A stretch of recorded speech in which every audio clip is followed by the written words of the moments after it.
And so we're kind of starting in the book of Joshua tonight and going through there.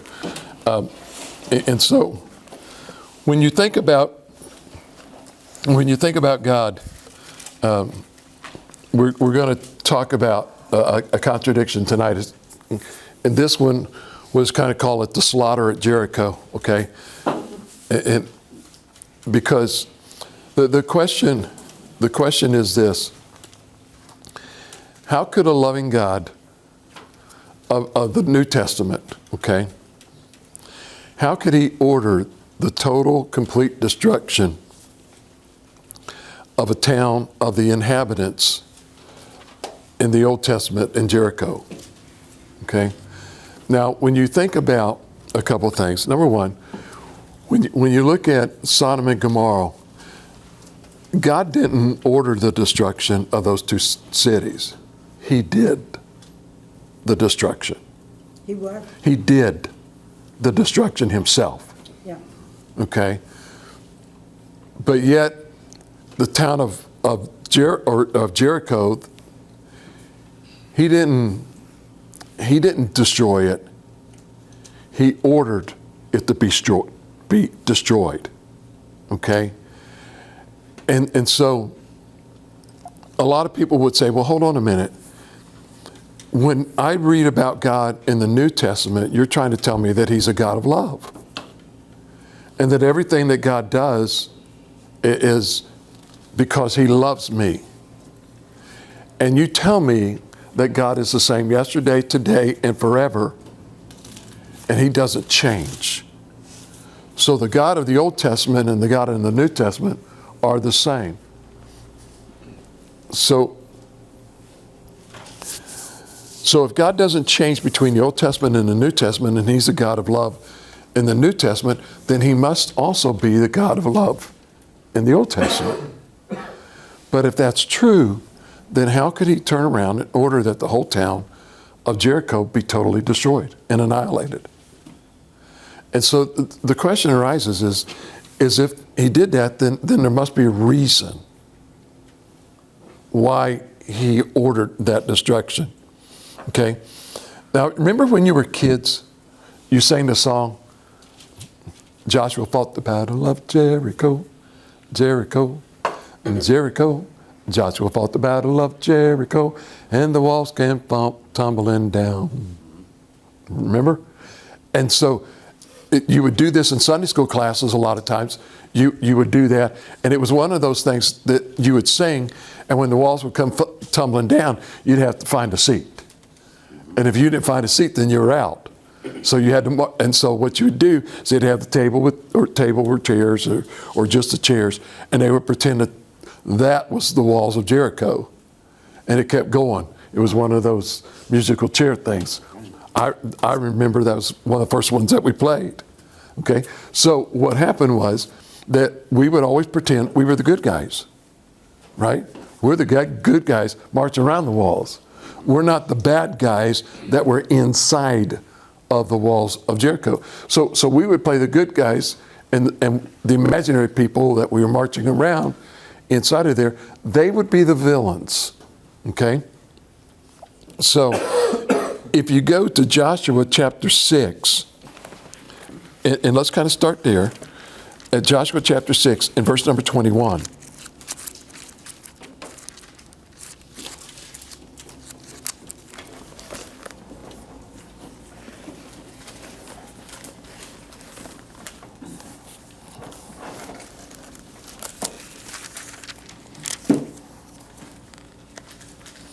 Now, when you read this, remember, God had told them, here's what I want you to do.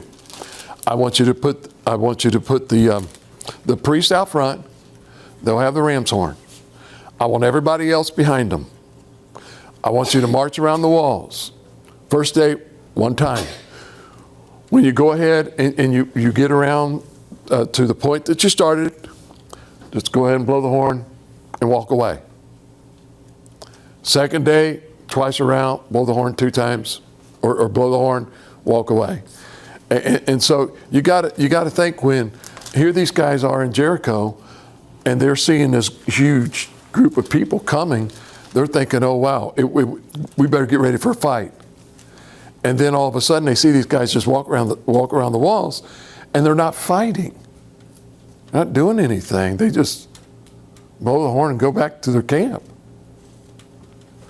So after, you see the enemy doing this all the time, you just kind of think, okay, seventh day, I know what they're going to do. They're going to walk around the wall 7 times, blow the horn, and then when the horn blows, they're all just going to go back to the camp.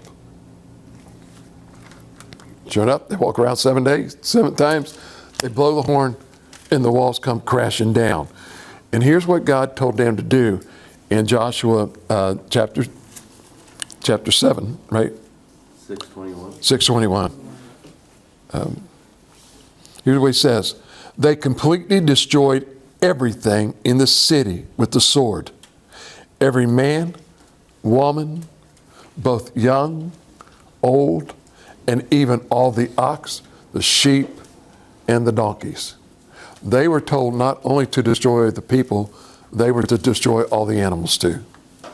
And if you remember, God also said this, that when you destroy that town, I don't want you to take anything as relics or spoils of war. The only ones that were safe in that town was Rahab, the harlot, and anybody that was in her home. Those were the only ones. They were totally annihilated, all of it, okay? But in order to understand why he did this, you got to go back to Genesis, okay? So go with me back to Genesis chapter 15 and verse number 16, okay?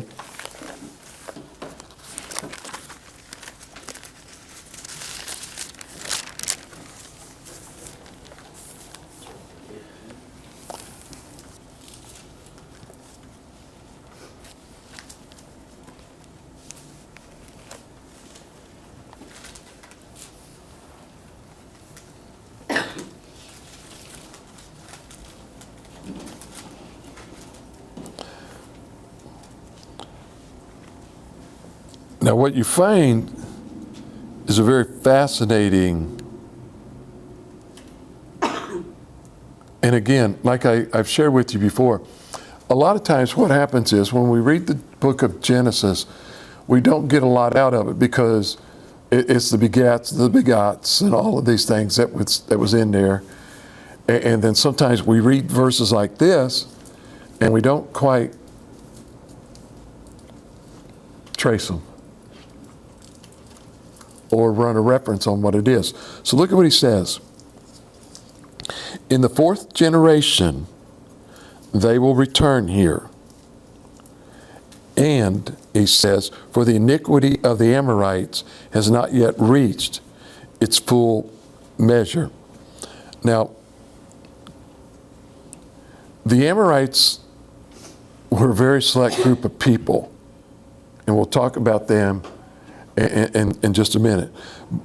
Go over to the book of Leviticus, chapter 18, in verse number 25.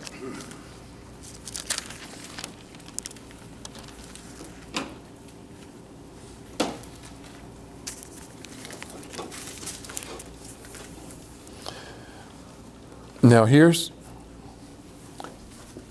what he says. In Leviticus 18:25, he says, the land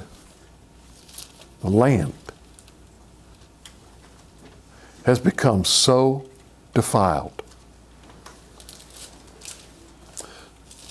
So I am punishing it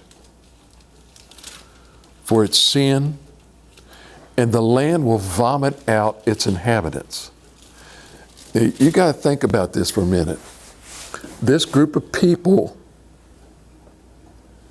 have become so bad, so corrupt, that even the land that they inhabit has become so bad that it even makes the land sick. What these people have become. Okay? So, let's go to Deuteronomy chapter 18 and verses 9 through 12.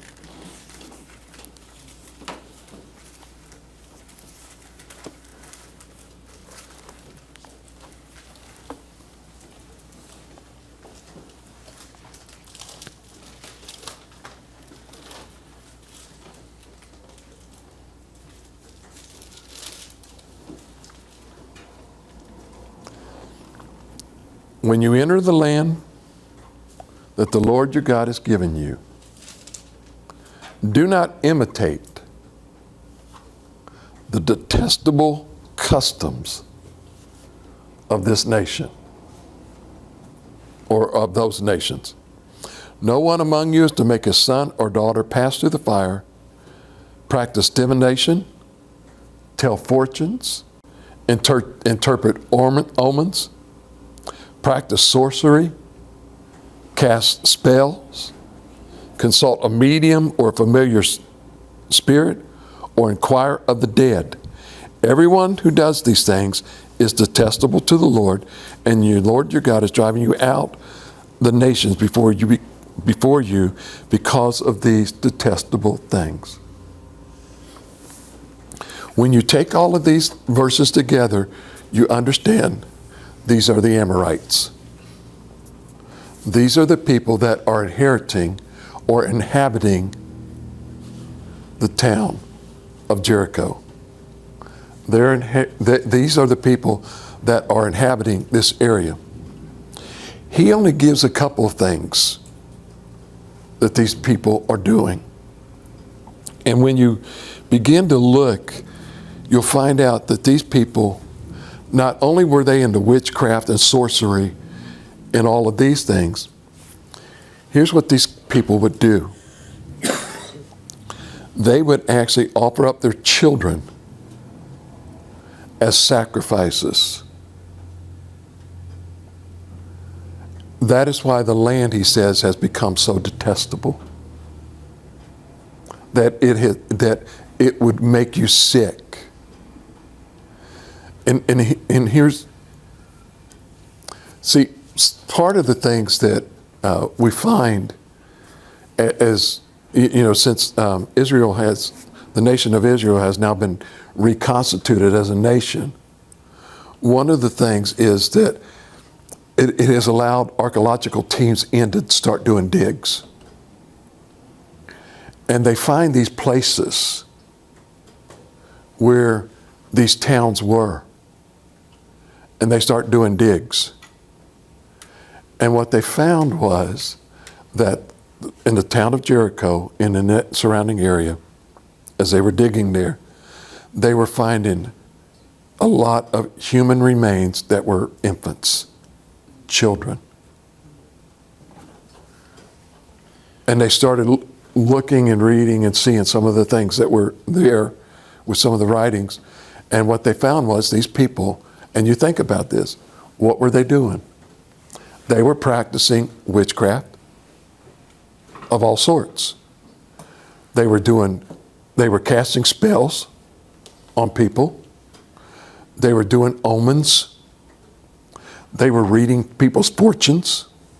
They were trying to get in touch with the dead, seances and things that were there. These are not new things. These are things that have been going on forever. And what they found was that these people were doing these things, and not only were they doing these things, they were also killing their children. Well, that wasn't all they did. Their whole life was built around sexual deviation. Okay? They were into bestiality, okay? Having sex with animals. And then offering their children as sacrifices. And this is how bad this place was. So he didn't destroy, he destroyed or ordered the destruction. He ordered the Jericho. destruction because this place, Jericho, was so detestable. Yeah. And this is why he said that when you go in there and you go to kill, you kill everything. You don't bring anything out of there because I don't want any of this stuff to spread. If you leave just one inhabitant to get out of that town, even the animals, because the animals, again, think about, I'm sorry, but the men were having sex with the animals. And he's saying they've corrupted even the animals. I don't want even the animals leaving here. Yeah. Because they have corrupted everything in that town. Everything. And so when some people say, well, how can a God who is in the New Testament that is so loving, why would he order the destruction of this town? You've got to go back and find out, what was it doing? I mean, you're talking about how bad Sodom and Gomorrah was. This was right on the verge. I haven't read a lot about Sodom and Gomorrah doing all of this stuff. I only read about Sodom and Gomorrah doing the sexual activities, not getting into the casting of spells and the demon worship and everything else. Okay? And I haven't read anywhere in Scripture or history, anywhere in Sodom and Gomorrah, that they offered their children as sacrifices to the gods. Okay, but when we start looking at here, you see him only taking one person out of there, Rahab and his family, or her family. I'm sorry, Rahab and her family. And what's so fascinating about this is when you begin to look at this, what was going on and what was happening here. He ordered the total destruction. Rahab is in the lineage of Jesus.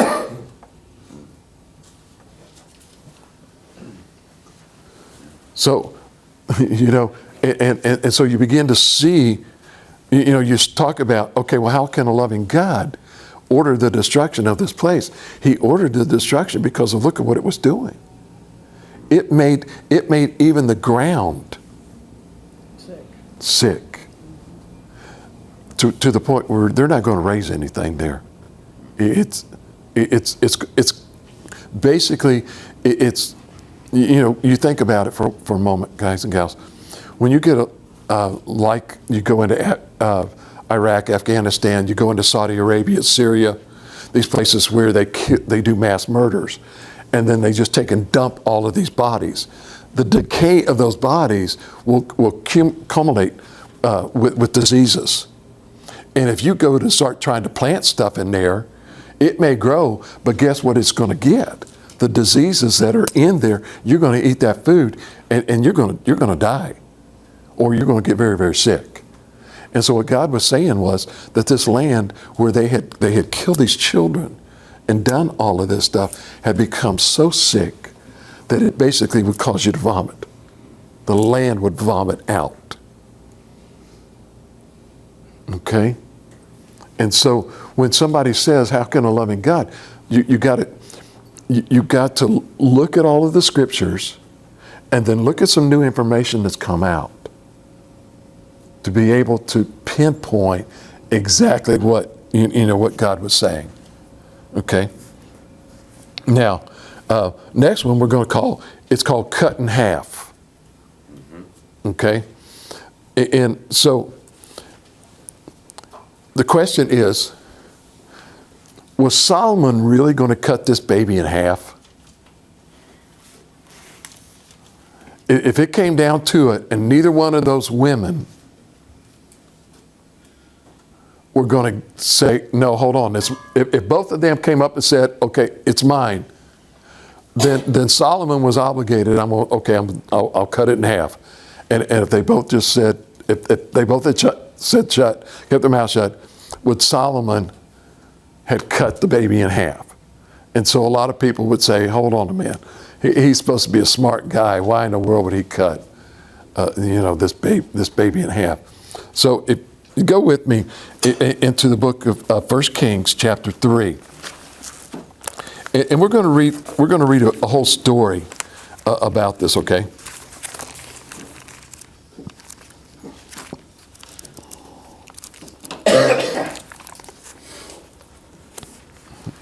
And so now you got to understand some things about Solomon. Solomon was David's son. He was the king. But Solomon did he had 300 and some wives and 600 and some concubines. Okay? Well, he did this, and when you begin to read in chapter 3, in the very first 4 or 5 verses, it begins to tell you what Solomon would do.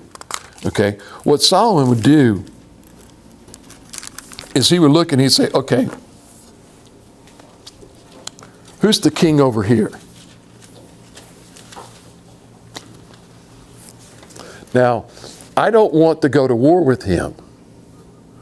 So what I'll do is I'll marry his daughter. And so what Solomon would do would be he would send out his scouts and everything to figure out who was the king in the surrounding areas, and no, he would end up marrying the daughter. So the king is not going to come in and fight you and destroy you because his daughter is your wife.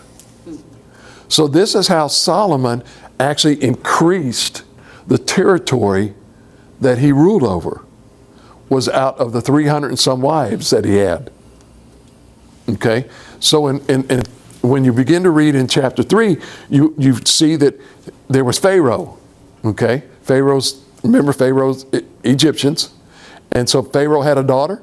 And so what did he do? Married the daughter. Okay? Now,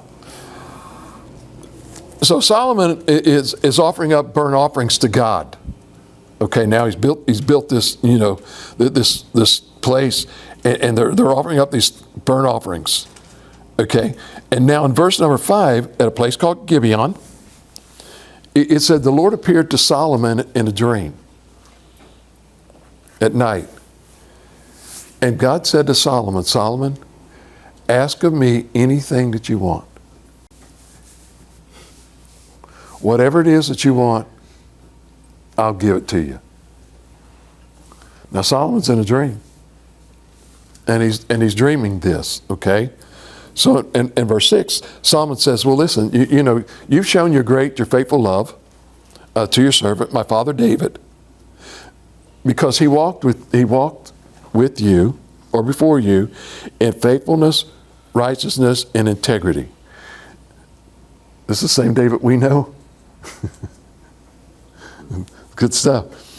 You've continued this great and faithful love for him by giving him a son to sit on the throne as it is today.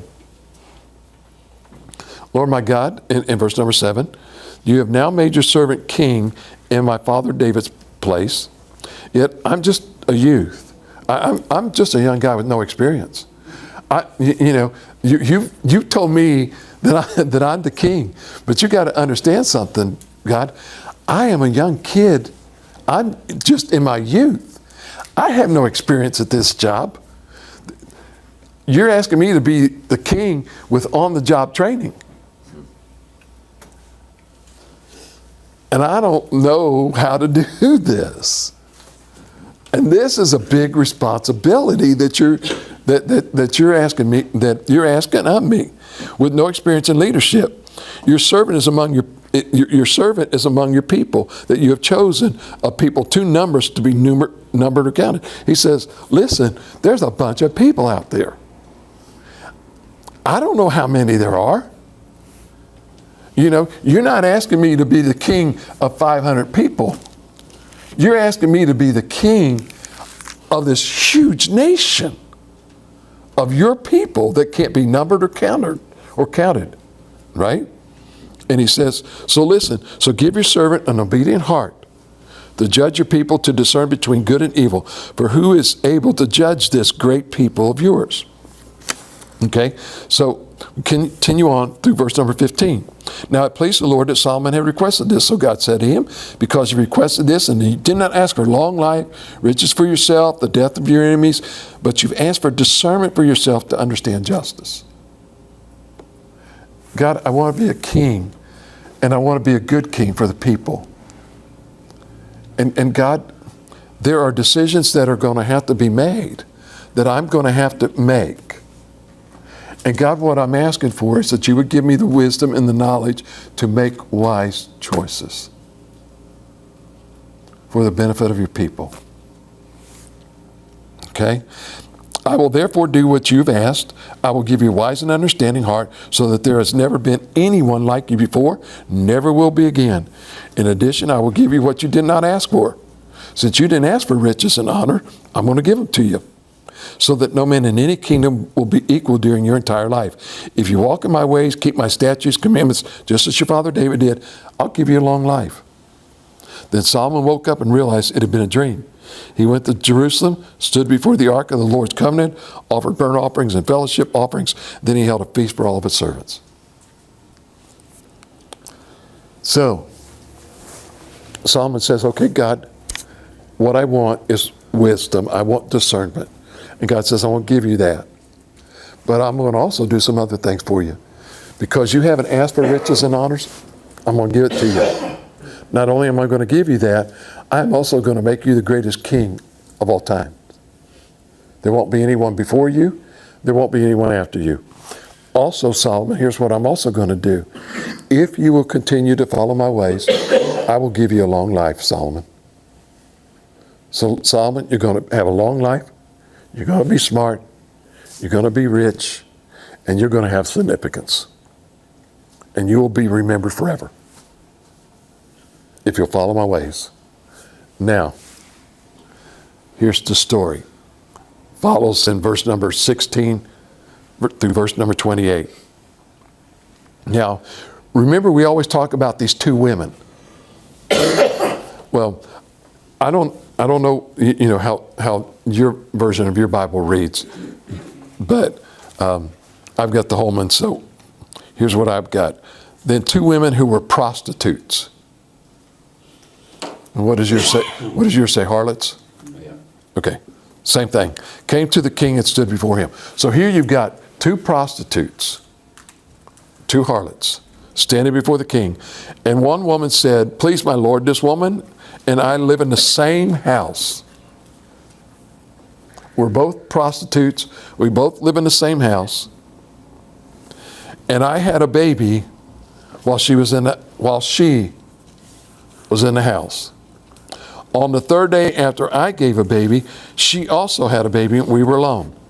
There was no one else was with us in the house. Just the two of us were there. So here we go. We've got two prostitutes living together in a house. One has a baby.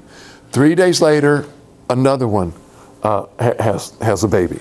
Okay? Now, during the night, now you got to understand, they were both boys. Okay? During the night, this woman's son died because she laid on him. Remember? Okay. Now, remember they started this thing now that when you have a child, a baby, don't bring the baby to bed with you and lay there because you can roll over his mother. God was, somebody that happened to. huh? I said, I know somebody that happened to. But God was warning us a long time ago not to do that stuff. Yep. That what would happen. But how many times, a lot of times did we take a child and lay them on our chest and they fell asleep and we fell asleep and we wake up and they're laying over here and you're thinking, oh, mercy, I hope and pray, that I don't lay on them and whatever. Or we'll lay them, but we prop up pillows and all of these things. But look, she lay on him. She got up in the middle of the night and took my son from my side while your servant was asleep, and she laid him at her breast, and she put her dead son in my arms. she switched my child. Swap babies out. Yeah. Okay, now you got to remember, both are boys, and they're only 3 days apart.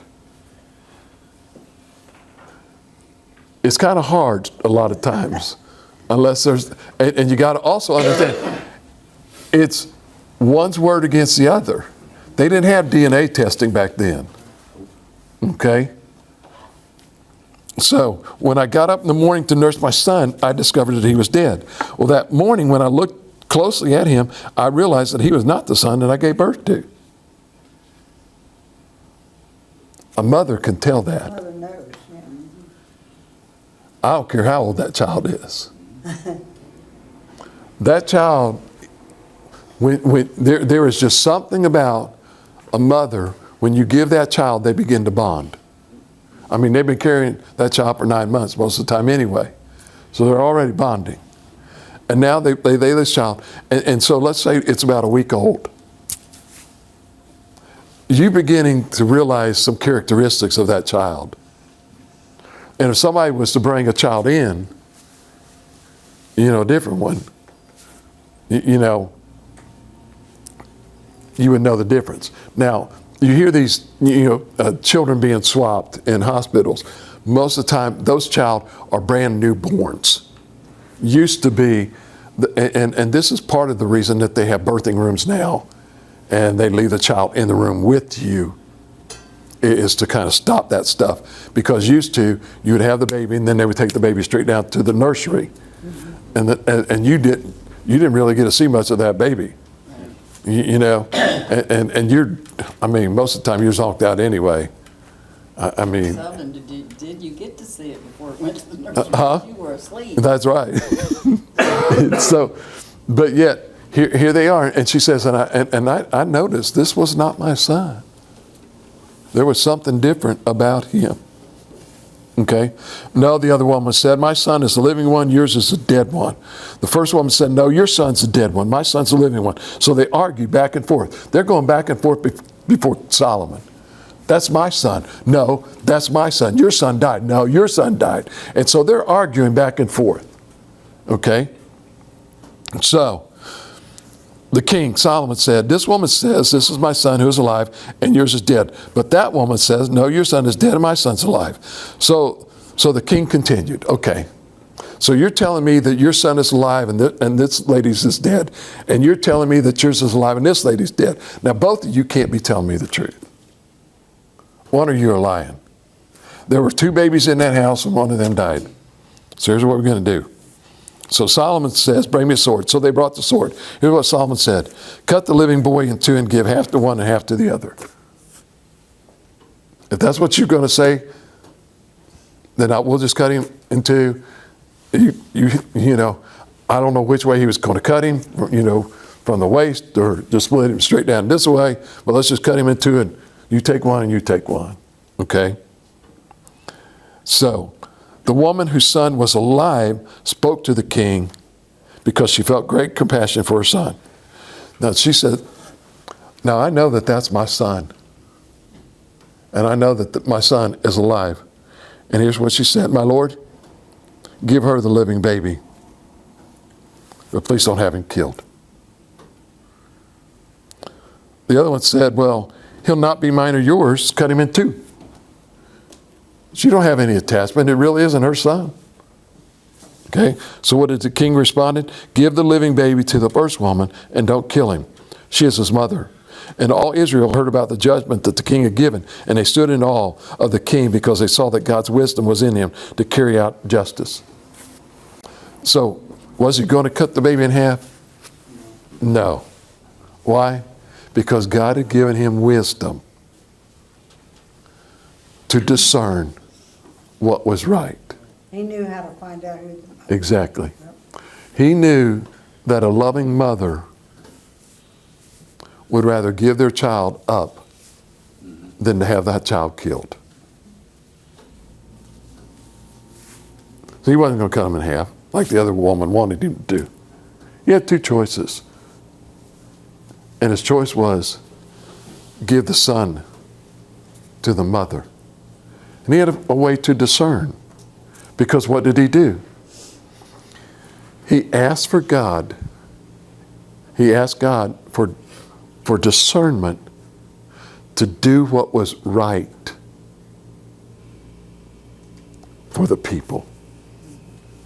And this is what he was doing, was what was right for the people. Okay? That's two. And I didn't get a chance to do a whole lot this week because these guys were in here. Okay? So I've got one more. Okay? It's a man of many wives. A man of many wives. And the question is, does God condone polygamy? Okay? And there's a whole lot of discussion because if you remember, in this nation, in America, there is a sect of the Mormons faith that do believe that you can be married to more than one woman. As a matter of fact, they made a reality show of that. And that guy had 5 wives, I think it was. I don't know nothing about it. You didn't watch it? I don't watch TV. Oh, okay. So anyway, in this nation, they do have that. Even though legally, according to the law, that you can only be married to one person at a time. Okay? You cannot be married to 4 or 5 different people. But what happens under there is they basically, it's what will happen is they'll probably end up marrying one of the wives in a ceremony.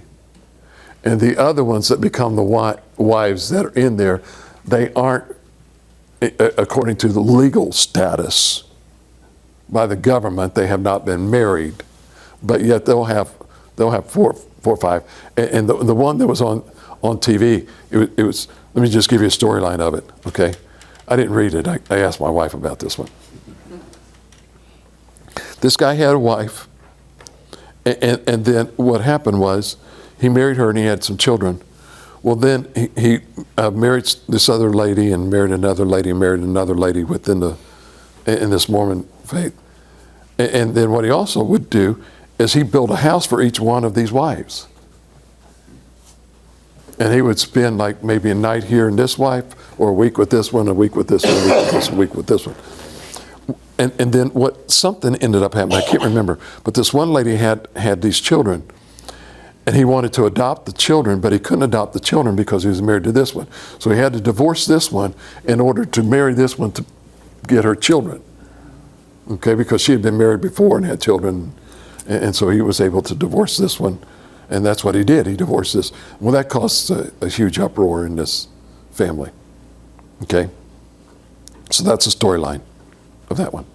But you'll find that. You go into countries like Egypt, you go into Afghanistan, Iraq, some of those areas, they will also have multiple wives. China, the first wife who's head of the household, but then he has other wives. Other wives that are within the house. But you'll see these, and so the question arises: okay, does God, since this is going on, and not only is it going on there, if you look in the Bible, it was going on during that period of time among God's people. And so the question is, okay, if God's people were doing it back then why can't we just do it now? Because does God condone it, okay? Now, so let's go to 1 Kings chapter 11.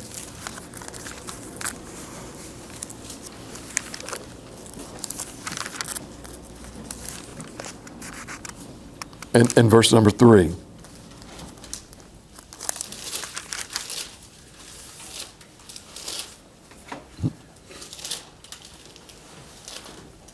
Here we go. Our favorite storyline, Solomon. Our favorite storyline, Solomon. Okay? Now, you got to look at when you begin to read verses 1 and 2, you'll find out why Solomon had so many problems. Okay? It wasn't just because he had married multitudes of women. He had married into some of the tribes or groups of people that God had warned them not to mingle with. That they were doing idol worship and all of this stuff. And so Solomon, what you're doing is bringing that into here. And so Solomon didn't live that long because he didn't follow God's. Okay, so look at what verse number 3. He had 700 wives who were princesses and 300 concubines. And what did they do?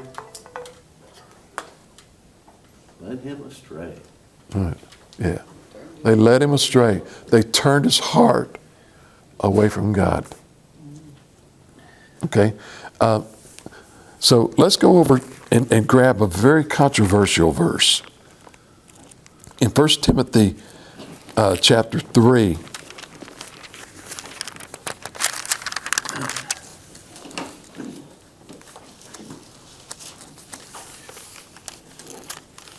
if I can separate my pages here, in verse number 2. Now,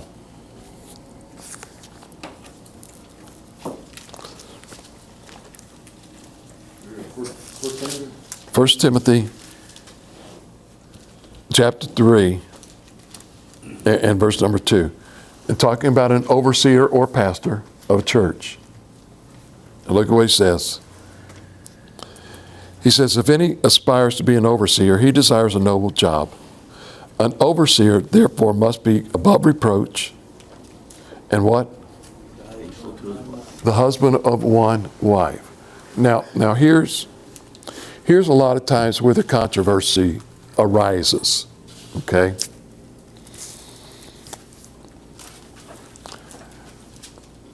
So let's just ask a question. You all just give me some answers. How long have you all been in church? In church? You got here about 10 till 6? Okay. How many of you all been in church probably about 20, 30, 40 years?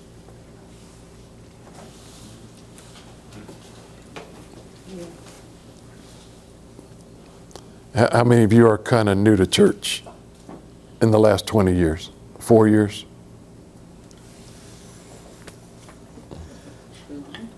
Oh, no, we were there for a while and then we weren't for a while. I was and I wasn't. Okay. So, husband of one wife. What have you been taught? Keep your mouth shut. Huh? Keep your mouth shut. Amnesty, not amnesty. Husband and one wife. What have you been taught husband of one wife is? If an individual desires to be a pastor or an overseer, and the qualification is the husband of one wife, who can that be?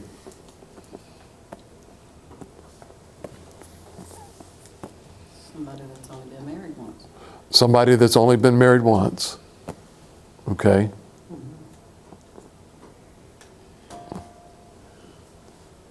Okay. What else? Somebody that only has one wife. Somebody that only has one wife? Okay. Most people will say this.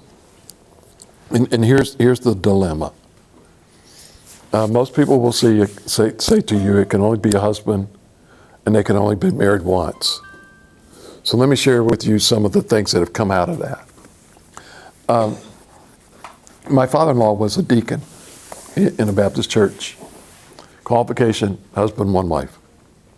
Okay. His wife died. My mother-in-law died. He got remarried. Guess what they asked him to do? Resign. Hand me your papers and step down as a deacon. But I've only Two what? I only have one wife. No, you've had two. One is dead and one is living. That's one way that that's been interpreted. A guy was lost, was married, got divorced, got saved, and got remarried. He was not qualified because he was the husband of two wives. Well, hold on a minute. I thought whatever he did before he got saved got wiped out. Man remembered.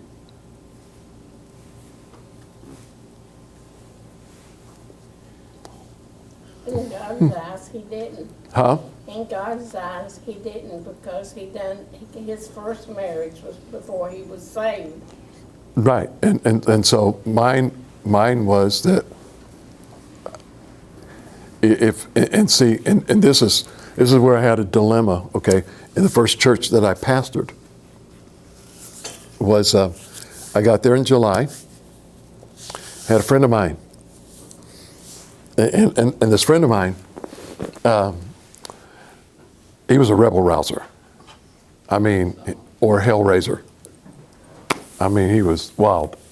He was 6'4", about 230, 240 pounds, long hair, and would sit in the bars.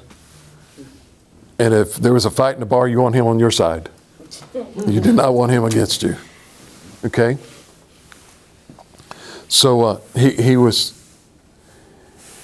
was married and divorced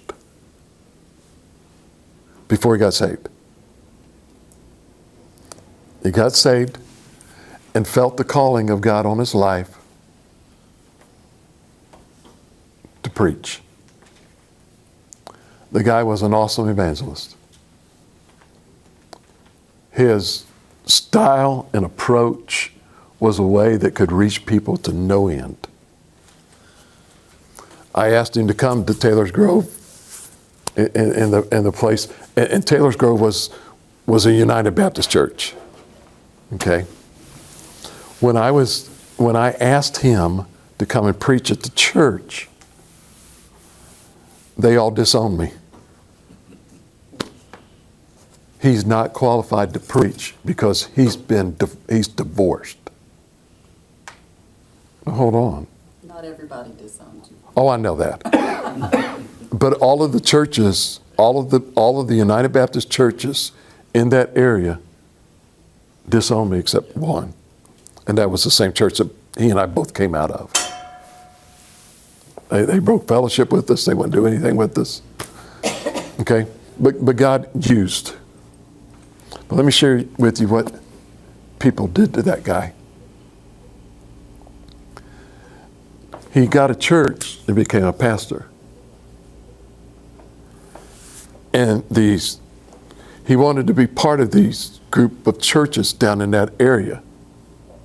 And so these pastors told him that what you need to do is you need to divorce the lady that you're married to right now and go back and remarry your first wife. They'd be divorced twice. Huh? They'd be divorced twice. So he did it. Okay? He did it. He's now divorced from her and he's singled. And he's single. But guess what? He's no longer preaching anywhere because nobody wants to have anything to do with him. Why? Because of the interpretation of this scripture. Let me tell you what the scripture means. Okay? Back during the days of this time, when this was written, it was not unusual for a man to have multiple wives that were Jewish or Gentiles. And they were being called into the church to preach. And God said, there is no way that if you have two wives, it is very hard for that man to be able to control that household. And somebody says, oh, yes, they can do it. Look at Abraham. And he only had one wife and a handmaiden. And the disarray and the problems that have happened between Hagar and Sarah, or Ishmael and Isaac. That war continues today because of that. Okay? So here they are. Now, let me ask you a question. When we see things that begin to start developing, do we find them acceptable? For instance, you've got a child, you've got a mate, you've got somebody, whatever, that all of a sudden starts developing a habit of lying. Does that make lying acceptable? Or murder, or whatever. So if lying, I mean, how many lies are too many? One. But you can lie once, okay, and you don't make it a habit. Well, this is the same thing that he's talking about with marriage. Because if you remember back in the very beginning, in the book of Genesis, I believe it was Genesis chapter 2, verse number 24, and you go back there, and this is what God said about marriage.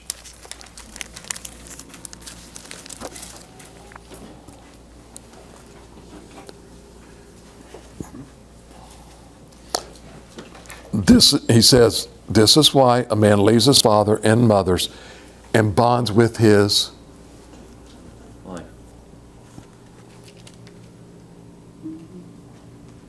It doesn't say wives. huh? It doesn't say wives. It doesn't say wives. It says he bonds with his wife. One. If God had wanted it to be polygamy, he would have said, this is why a man leaves his father and his mother and bonds with his wives. But he didn't say that. He said one. Okay? When you go over into the New Testament, in the book of Matthew, there is a discussion going on. And these guys were trying to trick Jesus. And they were trying to trick Jesus on the subject matter of divorce. Okay? And it's over in Matthew chapter 19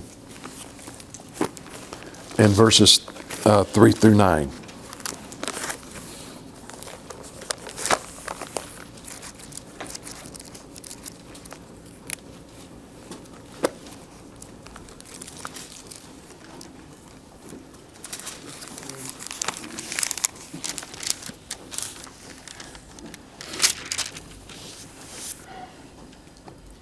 He said, some Pharisees have approached Jesus to test him.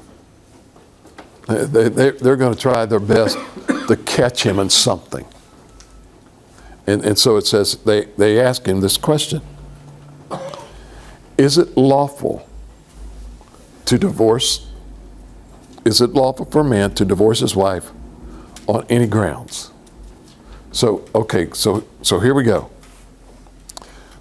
We have these laws on the book that it is lawful to divorce our wives. And back then, there was a wife in some of their realms was basically considered a piece of property. And basically you could get rid of her for any reason. Okay? If she burnt your supper, you can get rid of her. If she couldn't cook, you can get rid of her. Okay? If she couldn't have children, you can get rid of her. If she just looked at you wrong, get rid of her. If she's nagging you all the time, get rid of her. I mean, it didn't take much. Because in that society, they didn't have a lot of rights. Okay? And so now they're asking him this question. Okay, God, or okay, Jesus, we've got all these laws on the books that it's okay to divorce, for a man to divorce his wife. And we've got all these grounds. So you tell us, what grounds is it for us to be able to divorce our wife? And here's what he says. He says, listen, haven't you read? And going back to Genesis chapter 20, back to 2:24, haven't you read that he who created them in the beginning made them what? Male and female. Okay. Now, let me kind of tell y'all something. This question that people have with gender identity, I don't know where they're getting it from. Because God said it, he made a male and female. Okay? It is society that's, as we were talking about today, okay, on why am I here? What on earth am I here for? It is society that's telling people that basically you decide who you want to be, what you want to do, and however you want to do it. You choose that. Don't let anybody else choose that for you. And as a matter of fact, let me share this with you, and this is what they're teaching. If I was born, me, Chuck, as a male, and yet I felt all my life that I'm a female, and I go to the doctor, and the doctor says, "Oh yeah, well you're a female." You know what that has said? God made a mistake. Because God did have made you a female instead of a male. So if God has made a mistake, then guess what? Then the God of the Bible is not correct all the time. It is another way of the enemy approaching people to get them to start disbelieving. And let me say this to you. This is why they are teaching this stuff to kids in school. To try to get them to decide for themselves that what you as parents or grandparents teaching your children is not correct. Because the God that they serve of the Bible is a myth. It is wrong. And if he's wrong about that, what else is he wrong about? It's just a sly little way to just kind of slip it in. Okay, so anyway, he says, and he also said, for this reason, a man will leave his father and mother and be joined to his wife, and the two will become what? One flesh. One. So they are no longer two, but one flesh. So let me ask you this question. How can you divorce one? If together you're one. How can you separate yourself? Yeah. And this is what Jesus is saying. That's Okay. Solomon to bring the sword. Huh? As Solomon bring the sword. He says, but they're no longer two, but one flesh. Therefore, what God has joined together, man must not separate. Why then, they asked, did Moses command us to give divorce papers and to send her away? He told them, Moses permitted you to divorce your wives because of the hardness of your heart, but it was not like that from the beginning. And I tell you, whoever divorces his wife except for sexual immorality and marries another, he says, commits adultery. And this is another discussion for another day. Okay. But what Jesus was saying was this. He was saying that, that if you're married, and he says, Moses gave you these laws. And here's what because of your hardness of heart, he says, here's a reason. If you're married and they go out and they commit sex outside of that marriage, then it's okay to divorce them. Because what they've actually done is now broken that oneness, the two. Okay? But here's the point. Does that mean that you should? No, No. it's up to you. Yeah. Because, as a matter of fact, if you go into the book of Hosea, there was a lady by the name of, I believe her name was Gomer.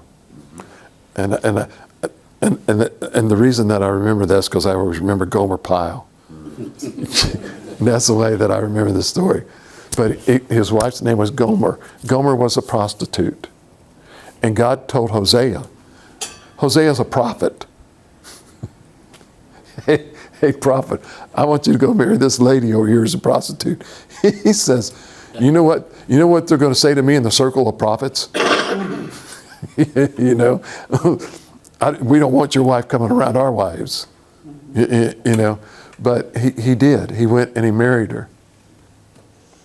The Bible says that she returned to her ways and she had a son. It wasn't his. She has another son and it's not his. And God says, you need to go get her and bring her back. Hold on. We've kind of gone through this before. You know, and she's gone back to her way of life. And you're asking me to redeem her back? Yeah, I want you to bring her back. And he did. She left. And then it says, I want you to go get her. He says, we've gone through this twice. You know, I married her first time and I married her a second time and I brought her out of that stuff. And you're asking me to go get her a third time? He says, yeah, but here's what I want you to do. I want you to go back to and her master, because back in that days, we call it pimping. Okay? So let's just put it in modern day language. So she had a pimp and the pimp owned her. And he says, here's what I want you to do. I want you to go to her pimp and I want you to buy her from him. And I want you to marry her back. And those two sons, they're going to become your sons. You're going to raise them as your children. That's what God said to Hosea. Because it's a story of God's redemption of the nation of Israel. And he was trying to show them, this is what I've done to you. You've gone out and I've had to buy you back to redeem you. And I did that by paying the price, which was my son. And it was I didn't know they had pimps back then. Huh? I didn't know they had pimps back then. It's called master. This is why, What they're doing now ain't new. no, this is why I tell people, this is why the Bible says Solomon was a very wise man. Solomon says there is nothing new under the sun. We just call it something else. It's all we do. So when we come back and he starts being questioned about divorce, he quotes this. So let me give you one last verse and we'll be finished for tonight. And it's actually found in the book of Deuteronomy, chapter 17, and verse number 14.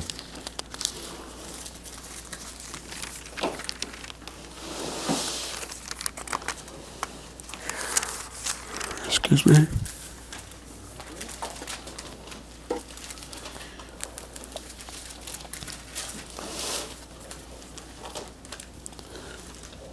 Now here's the deal.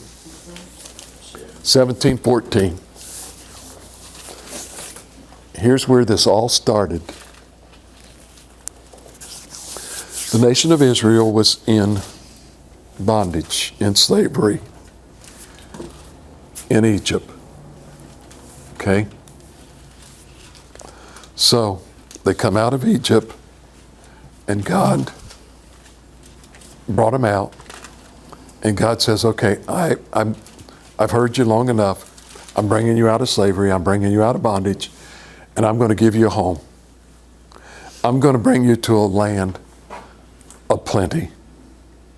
A land where you didn't work. You didn't do anything to it. But a land that I'm going to provide everything for you there. And we know what happened. The children of Israel, as soon as they got out, and they got to the first checkpoint which was the river, and they came to the river, and they looked and they said, "Oh, no way, we're going to die here. God, why did you bring us out of the desert or out of bondage to bring us out here to die?" And God says, "Moses, strike the water." The water parted. They walked right across the Red Sea. They go to the other side. Pharaoh and his army dies. Okay? One obstacle out of the way, we're on our way. A few more days of travel. Moses goes up to the mountain. He gets the laws and all of these things. And what do? They start building a golden calf while he's up there doing that. They come to the land of plenty. God says, "Go scout it out and see if I'm not telling you the truth." They send 12 guys out, 12 spies. They come back. Joshua and Caleb says, "He's right. It's awesome. It is a land like I've never seen before, man. It is, we don't have to do anything. All we got to do is just till the crops." Fight the giants. Huh? Fight the giants. But the other 10 said, but there's some big guys over there. And they're soldiers, and we aren't soldiers. We've been in Egypt for 400 years. All we've been doing is slaves. That's all we know. We don't know how to fight. We don't have an army. We can't do it. And God says, okay, because of your disbelief, you're going to walk around for 40 years until that generation dies off. And then we'll do it. Okay? Now, they're bringing them into the land where they're going to go in Deuteronomy. Now, here's where we go. When you enter the land the Lord your God has given you, take possession of it, live in it, and say, we want to appoint a king over us like all the nations around us. They came to God and they said, we want a king just like everybody else. And God says, why do you need a king? You got me. Well, we know we got you, but we want a king.